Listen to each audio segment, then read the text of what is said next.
Bonjour et bienvenue dans votre magazine des nouvelles technologies Newstech Hebdo. Au sommaire cette semaine, le Nasdaq va commencer à indemniser certains investisseurs pénalisés par les problèmes techniques lors de l'introduction en bourse de Facebook et LinkedIn a été victime de piratage.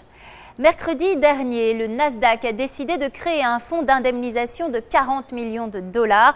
Les investisseurs qui ont perdu de l'argent à la suite des problèmes techniques rencontrés pendant le lancement du titre Facebook pourront donc être dédommagés. Enfin, pas tous pour le moment. Cette opération est plutôt technique et obscure. D'après le Nasdaq, 13,7 millions de dollars seront versés en numéraire aux sociétés membres du Nasdaq.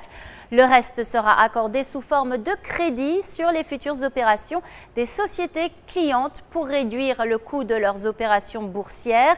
Une mesure qui est loin de satisfaire l'ensemble des plaignants.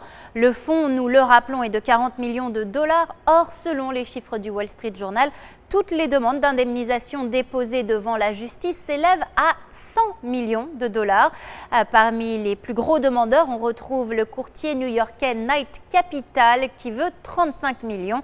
Le Nasdaq n'est d'ailleurs pas le seul pointé du doigt dans le mauvais départ de Facebook en bourse. Plusieurs plaintes visent également le réseau social lui-même et les principales banques responsables de l'opération, parmi lesquelles Morgan Stanley. L'affaire est donc bien loin d'être terminée.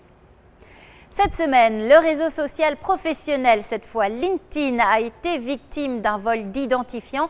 6,5 millions de mots de passe se retrouvent dans la nature. Le groupe a très vite présenté des excuses et a bloqué les comptes dont les mots de passe ont été corrompus. Les utilisateurs concernés ont normalement été prévenus par email et ont été invités à changer leurs identifiants.